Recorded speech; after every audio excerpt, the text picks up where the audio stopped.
சர்வாவிற்கு நன்றாக புரிந்தது. அவனுக்கும் அதுதான் தேவைப்பட்டது. இந்த ஏலத்திற்கு அவன் வந்ததே எப்படியாவது ஆலியாவை சந்திக்க வேண்டும், அவள் முன்னால் தான் பெரிய ஆள் என்று காட்ட வேண்டும் என்பதற்காகவே. கரிகாலன் பலமுறை, ஆலியா நீ நினைக்கிற மாதிரி சாதாரண பொண்ணு இல்ல, அவ கோபப்படுற மாதிரி எதுவும் பண்ணிடாத என்று கூறி அனுப்பியிருந்தாலும் அதையெல்லாம் அலட்சியப்படுத்திவிட்டு அவளோடு மோத முடிவெடுத்திருந்தான் சர்வா. மிஸ்டர் சர்வேஸ்வரன் 11 கோடிக்கு கேட்டிருக்காரு, வேற யாராவது கேட்கிறீங்களா என்று ஏலம் கேட்பவர் மீண்டும் கேட்க 15 crores என்று அடுத்த நொடி கூறினாள் ஆலியா. இதைக் கேட்டதும் சர்வா முகத்தில் ஒரு புன்னகை தோன்றியது. உடனே 15 கோடியே 100 ரூபா என்றான்.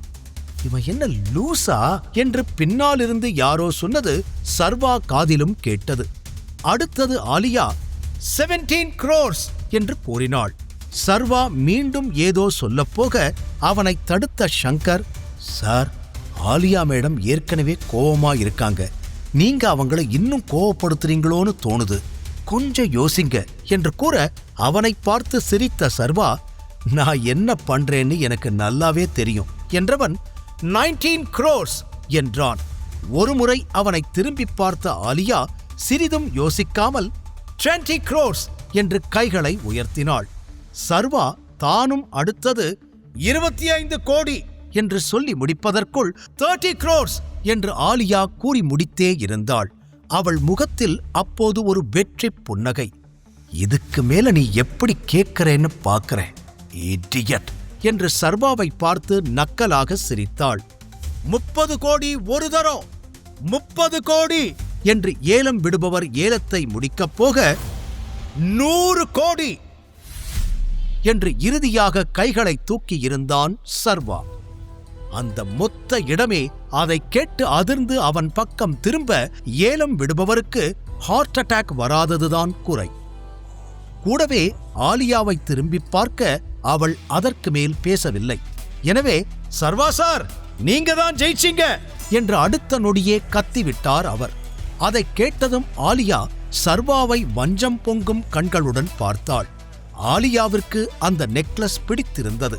எப்படியாவது அதை வாங்கிவிட வேண்டும் என்றுதான் சர்வாவோடு போட்டிக்கு போட்டியாக அவளும் ஏலம் கேட்டாள். ஆனால் 100 கோடிக்கு மேல் அந்த நெக்லஸை வாங்கும் அளவிற்கு அவள் முட்டாள் இல்லை. எனவே இறுதியாக அந்த நெக்லஸும் ஆலியாவின் வெறுப்பும் சர்வாவிடம் வந்து சேர்ந்தது. அடுத்த சிறிது நேரத்திலேயே அந்த ஏலம் முடிந்திருக்க ஒருவர் பின் ஒருவராக அங்கிருந்து கிளம்ப ஆரம்பித்திருந்தனர். சர்வா மற்றும் ஆலியா மட்டும் அங்கு மீதமிருக்க, சர்வா சங்கரிடம், இந்த நெக்லஸுக்கு அமௌண்ட் விக்ரமன் கிட்ட சொல்லி பே பண்ணிடுங்க, நான் பணம் எடுத்துட்டு வரல என்று கூற, ஓகே சார் என லேசாக சிரித்துவிட்டு அங்கிருந்து நகர்ந்தான் சங்கர். ஆலியா மனதில் என்ன ஓடிக்கொண்டிருக்கிறது என்பது சர்வாவிற்கு தெரியவில்லை. ஆனால் எப்படியாவது அவளிடம் பேசிவிட வேண்டும் என நினைத்தவன் அவளையே பார்த்து கொண்டிருக்க, ஆலியா அங்கிருந்து கிளம்ப தயாரானாள். அவள் வெளியே செல்வதற்கு ஒரு நொடிக்கு முன்பே அவளை தடுத்து பிடித்த சர்வா, ஹாய் மிஸ் ஆலியா என்று அவளிடம் பேச்சை ஆரம்பித்தான். திரும்பி அவனை முறைத்து பார்த்தாள் ஆலியா. உங்ககிட்ட ஒரு 2 minutes பேசலாமா என்று சர்வா கேட்க, அதே எரிச்சலோடு பார்த்தவள் தன் வசீகர குரலில், உன்கிட்ட பேசுறதுக்கு எனக்கு என்ன இருக்கு, ஐம் நாட் இன்ட்ரெஸ்டட், வழிய விடு, நான் இங்கிருந்து போகணும் என்று அங்கிருந்து கிளம்ப முயன்றவள் கண்களில் சர்வா மீது இருந்த வெறுப்பு அப்பட்டமாக தெரிந்தது. அவள் சொன்னதைக் கேட்டு லேசாக சிரித்த சர்வா அவள் அருகே நெருங்கிச் சென்றான். இருவருக்கும் சில இன்ச் இடைவெளி மட்டுமே இருக்க, நீங்க கோபப்படும்போது பார்க்க ரொம்ப அழகா இருக்கீங்க ஆலியா என்று கூறினான். அதைக் கேட்டதும் அவனை மீண்டும் முறைத்தாள் ஆலியா. யாரா இவன், என்ன நிமிர்ந்து பார்க்கவே எல்லாரும் நடுங்குவானுங்க, இவன் என்னடானா என்கிட்டயே வந்து கெத்தா பேசுறான் என்று மனதிற்குள் எண்ணிக்கொண்டாள். கரிகாலன் என்னவெல்லாம் செய்யக்கூடாது என்று சொல்லி அனுப்பியிருந்தாரோ அவை அனைத்தையும் தப்பாமல் செய்து கொண்டிருந்தான் சர்வா. கைகளை கட்டிக்கொண்டு அவனை பார்த்த ஆலியா, உனக்கு உயிர் மேல ஆசை இல்லைன்னு நினைக்கிறேன் என்றாள். நிஜமாதாங்க, நீங்க அழகில்ல, பேரழகு, அதுவும் கோவப்படும் போது பா, உங்களை இப்படி பார்க்கறதுக்காகவே அடிக்கடி கோபப்படுத்தலாம் போல என்று லேசான சிரிப்போடு அவன் கூற, ஆலியா மறைக்க நினைத்தாலும் அவளையும் மீறி ஒரு புன்னகை அரும்பியது. ஒரு அடி அவனை நெருங்கி வந்து, ஆலியா, நீ இந்த இடத்துக்கு புதுசா? இங்க இருக்கிற ரூல்ஸ் பத்தி உனக்கு தெரியாதா என்று கேட்டாள். அதை கேட்டு சத்தமாக சிரித்த சர்வா இல்லை என்பது போல தலையை ஆட்டி, எனக்கு ரூல்ஸ் அண்ட் ரெகுலேஷன்ஸ் எல்லாம் கிடையாது, இருந்தால் மீறப்படும். அதுவும் அழகான பொண்ணுங்க விஷயத்துல நான் எந்த ரூல்ஸுமே ஃபாலோ பண்றது இல்லை. அப்புறம் என்னோட முழு பெயர் சர்வேஸ்வர ராஜன் என்று சொன்னவன் அவளோடு ஹேண்ட்ஷேக் செய்வதற்காக கைகளை நீட்டினான். ஆனால் அவள் அதை மதிக்கவில்லை. அவனை கண்டுகொள்ளாமல் அப்படியே நின்ற நேரம் அவளுக்கு பின்னால் இருந்த கதவு திறக்கப்பட்டு உடனே சில அடியாட்கள் உள்ளே ஓடிவந்து அவள் பக்கத்தில் நிற்க, அதில் ஒருவன், ஏதாவது ப்ராப்ளமா மேடம் என்று கேட்டான்.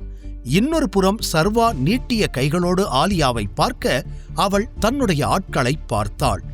ஆலியா பேசுவதற்குள் அவள் கையை பிடித்து தன் பக்கமாக இழுத்தான் சர்வா.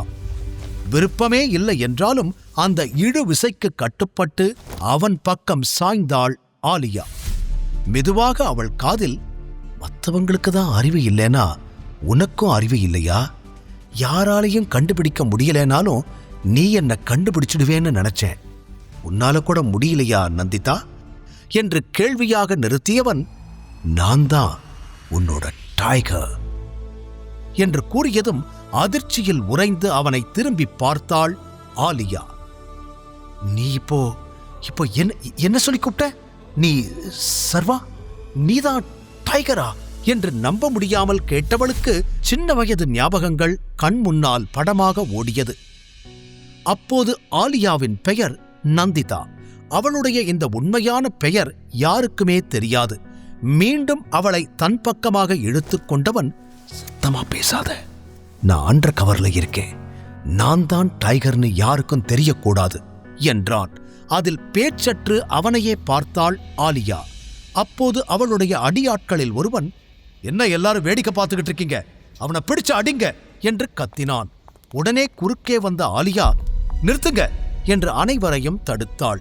கைகளை கட்டிக்கொண்டு சர்வா நடப்பதை வேடிக்கை மட்டும் பார்க்க, எல்லாரும் கொஞ்சம் வெளியே வெயிட் பண்ணுங்க என்று தன்னுடைய ஆட்களை அனுப்பிவிட்டு, அப்படின்னா நீதான் சர்வேஸ்வர ராஜனா? அதான் உன்னோட உண்மையான பேரா என்று இன்னமும் கூட நம்ப முடியாமல் கேட்டாள். உடனே அவளை விடுவித்த சர்வா தன் கைகளை விரித்து, எஸ், நானேதான், டாப் டு பாட்டம் பார்த்துக்கோ, உன்னோட டைகர் தான் வந்திருக்கேன், இன்னும் என்ன நம்ப முடியலையா நந்திதா என்று அவன் கூறி முடிப்பதற்குள் ஓங்கி அவன் நெஞ்சிலேயே குத்தினாள் ஆலியா. சர்வா அதற்கு கோபப்படவில்லை. அமைதியாக அவளை பார்த்தான். இது 18 வருஷமா என்னை விட்டுட்டு போனதுக்காக இவ்வளவு நாள் எங்க இருந்த என்று உரிமையோடு அவனிடம் கோபமாக கேட்டாள். இருவருக்குமே சின்ன வயது ஞாபகங்கள் இன்னும் அப்படியே இருந்தது. சர்வாவின் அப்பா இறப்பதற்கு முன்பு சிறு வயதில் நந்திதாவாக இருந்த இன்றைய ஆலியாவை பலமுறை சந்தித்திருக்கிறான். அப்போதே ஆலியா மிகவும் தைரியசாலி. பக்கத்து வீட்டில் மாங்காய் பறிப்பது, தன்னிடம் யாராவது வம்பு செய்தால் பெரியவர்களாக இருந்தாலும் பயப்படாமல் இரட்டிப்பாய் அதை திருப்பிக் கொடுப்பது என்று அந்த வயதிற்கும் மீறிய அதீத தைரியத்தோடு பலமுறை சர்வாவை ஆச்சரியப்பட வைத்திருந்தாள். ஆனால் அவள் குணம் அப்போதும் எப்போதும் ஒன்றேதான். அவள் முன்னால் விளையாட்டுக்காக கூட அவளை மரியாதை இல்லாமல் யாரேனும் பேசினால் பொறுத்து கொள்ள மாட்டாள். சர்வாவை தவிர அவனுக்கு மட்டுமே அவளை கேலி செய்து விளையாட அப்போது அனுமதி இருந்தது. இப்போது அதையெல்லாம் நினைத்துப் பார்த்து இருவருக்குமே லேசான புன்னகை தோன்றியது.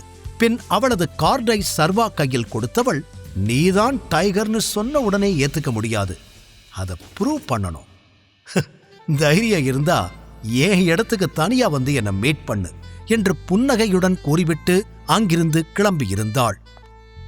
கண்டிப்பா என்று ஸ்டைலாக தலைமுடியை கோதினான் சர்வா. தன் டைகர் அணியின் முக்கிய மெம்பரான ஆலியாவையே தன் பக்கம் இப்போது இழுத்துவிட்டான் சர்வா. அடுத்து நடக்கப் போவது என்ன? சர்வா ஆலியாவின் சிறுவயது நட்பு சர்வாவின் திருமண வாழ்க்கையை பாதிக்குமா? பேமெண்ட் எல்லாம் பண்ணியாச்சு சார், ஃபார்மாலிட்டிஸ் எல்லாம் முடிஞ்சது என்று கூற அதை கையில் வாங்கிக் கொண்ட சர்வா இன்னும் கூட ஆலியா கொடுத்துவிட்டு சென்ற அவளது விசிட்டிங் கார்டை தான் பார்த்து கொண்டிருந்தான். பிறகு அந்த நெக்லஸை பார்த்தவன் முகத்தில் ஒரு சிறிய புன்னகை தோன்றியது. ஷங்கர் அவனை குழப்பமாக பார்த்து, இவ்வளோ செலவு பண்ணி ஆலியா மேடத்தை நீங்க ஏலத்துல தோக்கடிக்க காரணம் என்னன்னு தெரிஞ்சுக்கலாமா சார் என்று ஒரு ஆர்வத்தில் கேட்டுவிட, அவனை நிமிர்ந்து பார்த்த சர்வா புன்னகையுடன் ஷங்கரின் தோளை தட்டிவிட்டு, அது உங்களுக்கு சொன்னா புரியாது, கிளம்பலாமா என்று சொல்ல, இருவரும் அந்த ஹாலிலிருந்து வெளியே வந்த நேரம் பார்க்கிங்கில் ஒரு காரை பார்த்து அப்படியே நின்றான். அது பார்க்க வேதிகாவின் கார் போலவே இருந்தது. என்னாச்சு சார், எல்லாம் ஓகே தானே என்று ஷங்கர் கேட்க, சர்வாவின் பார்வை அந்த காரை விட்டு நகரவே இல்லை. மேலும் அவன் ஷங்கரின் கேள்விக்கும் பதில் கூறாமல், ஒருவேளை வேதிகா இங்க வந்திருப்பாளோ என்று சர்வா யோசித்து முடிப்பதற்குள் வேதிகா மற்றும் ஷிவானி இருவரும் அருகிலிருந்த ரெஸ்டாரண்டிலிருந்து வெளியே வந்தனர். அவர்கள் இருவரையும் சில நொடிகள் பார்த்து கொண்டே நின்ற சர்வா தன் அருகே இருந்த ஷங்கரிடம், நீங்க கிளம்புங்க, எனக்கு வேற ஒரு முக்கியமான வேலை இருக்கு என்று சொல்லி அவரை அனுப்பி வைத்தான். பிறகு வேதிகா இருக்கும் பக்கம் நகர்ந்தான் சர்வா. முதலில் அவனை பார்த்தது ஷிவானிதான். அடுத்த நொடியே, ஏ சர்வா என்று உற்சாகமாக கத்தினாள். அந்த பெயரை கேட்டதும் ஒரு நொடி வேகமாக நிமிர்ந்து பார்த்த வேதிகாவின் முகம் அடுத்த நொடியே மாறிப்போனது. எதிரில் அவளை நோக்கி வந்து கொண்டிருந்தான் சர்வா. அவளை நெருங்கியதும், இங்க என்ன பண்ணிக்கிட்டு இருக்கீங்க என்று அந்த இடத்தை சுற்றி பார்த்து கொண்டே கேட்டான். அதற்கு பதில் சொல்லாமல் அவனை மேலும் கீழும் பார்த்த வேதிகா, நீங்க என்ன பண்ணிக்கிட்டு இருக்க என்று திருப்பி அவனை கேட்டாள். அப்போதுதான் வேதிகாவை நன்றாக கவனித்தான் சர்வா. மிகவும் அழகாக தயாராகி வந்திருந்தாள். அவளை சில நொடி ரசித்துவிட்டு பின் அவளது கேள்விக்கு பதில் சொன்னான். நான் இங்க ஒரு வேலையா வந்தேன், திடீர்னு பார்த்தா நீ. உன்னை பார்த்த உடனே அப்படியே உங்கூடவே வீட்டுக்கு போயிடலாம் இல்ல, அதான் வந்துட்டேன் என்று சிரித்துக் கொண்டே சொல்ல, வாட், என் கார்ல உனக்கு இடம் கொடுப்பேன்னு நினைச்சு கூட பார்க்காத என்று விரல் நீட்டி எச்சரிப்பது போல சொல்லிவிட்டு தனது காரை நோக்கிச் சென்றாள் வேதிகா. ஷிவானி சர்வா இருவருமே அவள் பின்னால் ஓடினர். வேதிகா கார் கதவை திறந்து உள்ளே நுழையப் போக வேகமாக அவளை தடுத்த ஷிவானி, என்ன பண்ணிக்கிட்டு இருக்க வேதிகா? என்ன இருந்தாலும் சர்வா உன்னோட ஹஸ்பண்ட், அவரை கார்ல ஏறக்கூடாதுன்னு சொன்னா என்ன அர்த்தம் என்று அவள் சந்தேகத்துடன் கேட்க, முழு கதையையும் கேட்டு மகிழ பாக்கெட் FM ஆப்பை டவுன்லோட் செய்யுங்கள். லிங்க் டிஸ்கிரிப்ஷனில் கொடுக்கப்பட்டுள்ளது.